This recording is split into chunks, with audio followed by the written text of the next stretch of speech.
할렐루야, 우리 최강초등부 친구들 안녕하세요. 저는 최강초등부의 최요셉 전도사님입니다. 자, 오늘은 8월 4주차 QTNR 챌린지 네 번째 날인데요. 자, 시즌2에서도 열심히 매일매일 꾸준히 말씀을 묵상하는 우리 최강초등부 친구들, 풍성한 주님의 은혜를 체험하는 하루하루가 되기를 소망합니다. 친구들 다들 QT와 함께 성경 통독 챌린지도 열심히 하고 있죠? 전도사님도 우리 친구들과 말씀 나누었던 것처럼 열심히 총독 챌린지 1독을 완료하고 2독에 열심히 도전하고 있습니다. 날마다 말씀 묵상을 통해 그리고 통독을 통해 주어지는 그 말씀의 은혜 앞에 즉각 순종으로 반응하는 믿음의 사람이 되어서 사탄의 유혹을 이기고 날마다 승리하며 살아가는 우리 최강초등부 친구들이 되기를 간절히 소망하고 축복하며 QTNR 챌린지의 네 번째 시간 우리 함께 기도로 시작하겠습니다. 사랑의 하나님 감사합니다. 오늘도 복된 하루를 허락하여 주심을 감사합니다. 그리고 그 복된 하루를 시작하면서 하루에 구별된 시간을 통하여서 하나님의 말씀을 듣고 하나님의 말씀을 묵상하고 어떻게 살아갈 것인지에 대해서 결단하는 그런 시간을 가지고자 합니다. 이 시간 성령 하나님께서 함께하여 주시고 역사하셔서 우리 친구들의 심령 가운데에 말씀으로 역사하여 주시옵소서. 감사드립니다. 거룩하신 예수님의 이름으로 기도드립니다. 아멘. 자, 우리 친구들 먼저 오늘의 제목을 함께 읽어볼까요? 시작! 참된 뉘우침이란 무엇일까요? 한 번 더 시작! 참된 뉘우침이란 무엇일까요? 네, 오늘의 본문 말씀은 마태복음 27장 3절에서 10절까지의 말씀이고요. 우리 꼭 성경책을 함께 펴서 함께 찾아서 읽을 수 있으면 더욱 좋을 것 같습니다. 자, 그럼 개역개정 성경으로 함께 읽어보겠습니다. 그때에 예수를 판 유다가 그의 정죄됨을 보고 스스로 뉘우쳐 그 은 30을 대제사장들과 장로들에게 도로 갖다 주며 이르되 내가 무죄한 피를 팔고 죄를 범하였도다 하니 그들이 이르되 그것이 우리에게 무슨 상관이냐 네가 당하라 하거늘 유다가 은을 성소에 던져놓고 물러가서 스스로 목매어 죽은지라. 대제사장들이 그 은을 거두며 이르되 이것은 핏값이라 성전고에 넣어둠이 옳지 않다 하고 의논한 후 이것으로 토기장이의 밭을 사서 나그네의 묘지를 삼았으니 그러므로 오늘날까지 그 밭을 피밭이라 일컫느니라. 이에 선지자 예레미야를 통하여 하신 말씀이 이루어졌나니 일렀으되 그들이 그 가격 매겨진 자 곧 이스라엘 자손 중에서 가격 매인 자의 가격 곧 은 30을 가지고 토기장이의 밭값으로 주었으니 이는 주께서 내게 명하신 바와 같으니라 하였더라. 아멘. 전사님의 쉬운 성경을 한번 읽어볼게요. 예루살렘을 배반한 유다는 예수님이 유죄 판결을 받은 것을 보고 양심의 가책을 느꼈습니다. 그래서 은 30개를 대제사장과 장로들에게 돌려주었습니다. 유다가 말했습니다. 내가 죄 없는 피를 팔아 넘기는 죄를 지었습니다. 그들이 대답했습니다. 그게 우리와 무슨 상관이냐? 그것은 너의 문제다. 유다는 은화를 성전 안에 내던지고 나가서 목매어 자살했습니다. 대제사장들이 성전에서 그 돈을 거두고 말했습니다. 이 돈은 빚값이니 성전에 두는 것은 안 될 일이다. 그들은 서로 의논하여 그 돈으로 토기장의 밭을 사서 나그네들의 묘지로 삼기로 결정했습니다. 그 밭은 지금까지 피밭이라고 불립니다. 그래서 예언자 예레미야가 말한 것이 이루어졌습니다.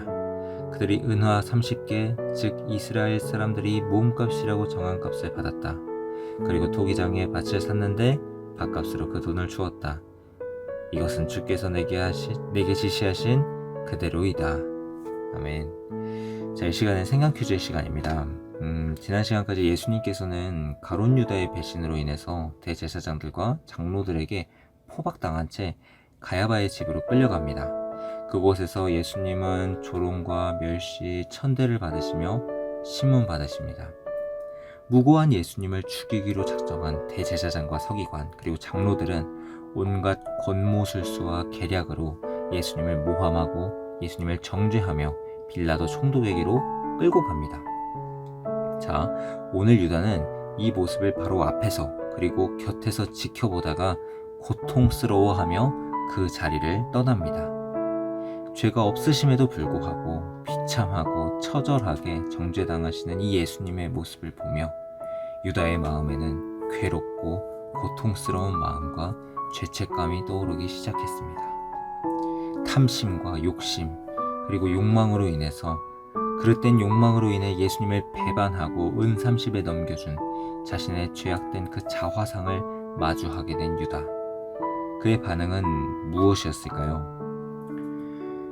성경은 그가 뉘우쳤다고 기록합니다. 자, 우리가 생각하는 뉘우침이란 무엇인가요?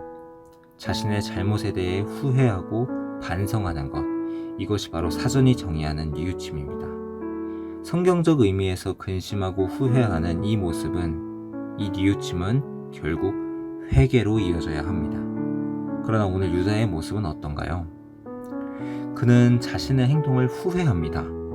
그리고 자신이 받은 은을 성소에 던지고는 스스로 목숨을 끊어버립니다. 결국 그의 후회에는 돌이킴이 없었습니다. 유다의 뉘우침에는 회개라는 가장 중요한 요소가 빠져 있었죠.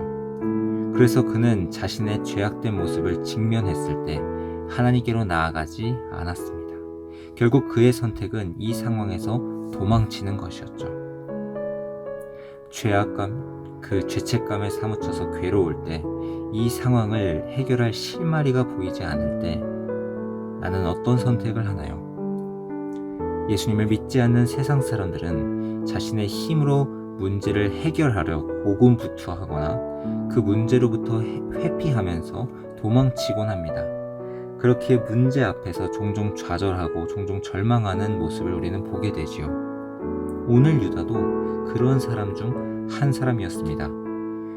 결국 그는 자신의 목숨을 스스로 끊어버리고 말았죠. 좌절과 절망 앞에 그는 삶을 포기하고 말았습니다. 그러나 이는 엄밀히 따지면 살인의 죄로 스스로를 죽음으로 던진 살인의 죄를 저지른 것이죠. 내 생명은 내 것이 아니라 하나님께서 주신 소중한 선물임에도 불구하고 그 생명을 끊는다면 그것은 하나님 앞에 분명한 죄입니다. 이미 스스로 생을 마감했으니 다시 돌이켜 회개할 기회도 없습니다. 왜냐하면 그에게는 마지막 기회가 주어졌지만 그가 거절했기 때문입니다.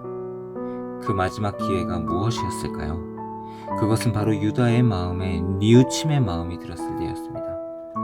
양심의 가책을 느꼈을 때, 그 찔림을 느꼈을 때 그것은 바로 하나님의 마지막 부르심이었고 하나님께서 유다에게 주신 마지막 기회였습니다. 누구나 유다처럼 잘못된 선택을 할 수 있습니다. 그러나 하나님께서는 우리를 버리지 않으십니다. 죄책감으로 인해서 괴로울 수 있습니다. 그때가 바로 하나님께서 우리를 회개의 자리로 부르시는 복된 초청의 순간입니다. 사랑의 근본 되시는 하나님께서는 우리가 회개할 때 용서의 은혜를 베풀어 주십니다. 우리가 예수 그리스도의 십자가 보혈을 의지하며 회개할 때에 하나님께서는 놀라운 회복의 은혜를 부어주시는 분입니다. 오늘 이 진리를 기억하며 주저하지 않고 회개의 자리로 나아가 주님의 그 은혜를 누리기를 소망합니다.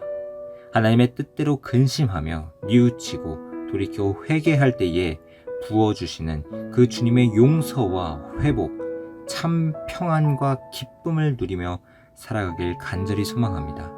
그렇게 날마다 그리스도의 참된 제자들을 걸어가는 저와 여러분이 되기를 우리 주님 예수 그리스도의 이름으로 간절히 소망하고 간절히 축복합니다.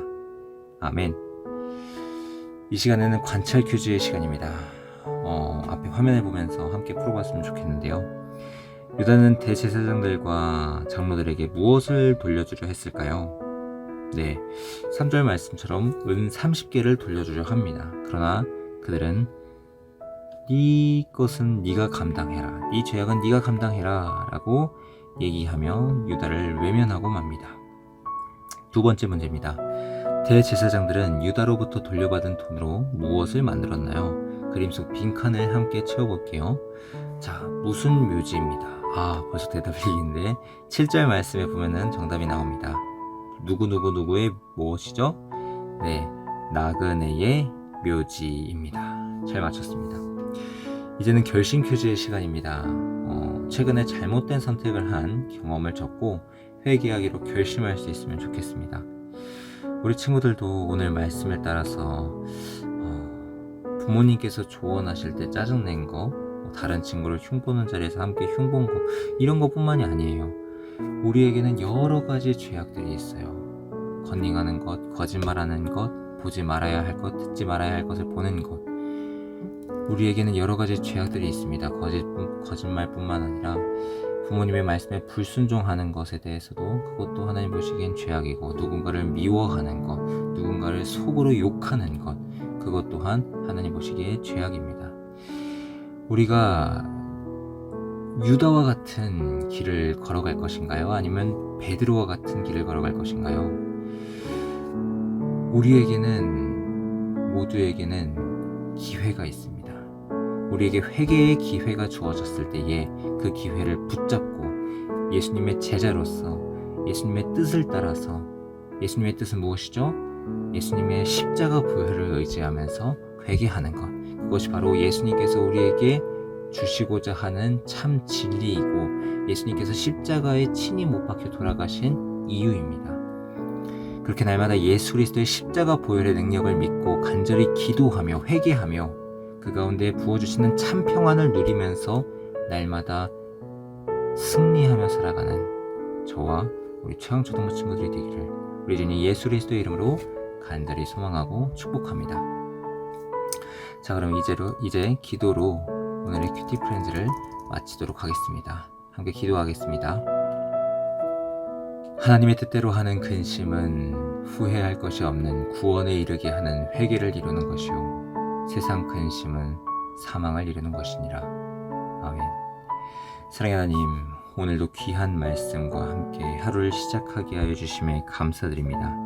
오늘 말씀을 통해 무엇이 하나님의 자녀로서 진정한 뉘우침인지, 진정한 뉘우침을 살아간다는 것이 무엇인지에 대해서, 진정한 하나님께서 기뻐하시는 회개가 무엇인지에 대해서 오늘 말씀을 통해 돌아보았습니다. 주님, 우리는 연약하여서 날마다 넘어집니다. 때로는 돌이킬 수 없는 잘못을 저지를 때도 있습니다. 그러나 주님, 우리가 괴롭고 낙심될 때에, 죄책감에 빠져 절망할 때에, 그때에 주님의 십자가를 기억하기를 간절히 소망합니다. 그때에 우리가 십자가를, 그 주님의 십자가의 은혜를 기억하며 붙잡으며 나아가기를 간절히 소망합니다. 사탄은 우리에게 날마다 좌절과 절망의 불화살을 쏩니다. 그러나 주님, 우리에게 구원의 방패로, 진리의 호신경으로 사탄의 속살거림에도 흔들리지 않는 그런 굳센 믿음을 더하여 주시옵소서. 그리하여서 날마다 사탄의 꾀임에 넘어지지 않고 회개함으로, 기도함으로 주님의 보좌 앞으로 나아가 주님께서 부어주시는 참 평안을 누리며 살아가게 하여 주시옵소서. 그리하여서 이번 한 주간의 삶 가운데에도 부활하신 예수님의 참 소망을 경험하는, 기도할 때에 우리에게 참 평안을 더하여 주시는 그 하나님을 경험하는 그런 복된 한 주간이 되게 하여 주시옵소서. 그렇게 역사하실 주님의 이름을 찬양합니다. 감사드리며 사랑이 많으신 예수님의 이름으로 기도드립니다. 아멘. 네, 좋습니다. 오늘 하루도 힘차게 승리하기를 다짐하며 우리 이 시간 마지막으로 화이팅으로 마무리하도록 하겠습니다. 하나, 둘, 셋, 화이팅! 네, 좋습니다. 이번 한 주간도 주님 안에서 승리하는 저와 여러분이 되기를 간절히 소망하며 우리는 다음 시간 또 만나도록 하겠습니다. 안녕.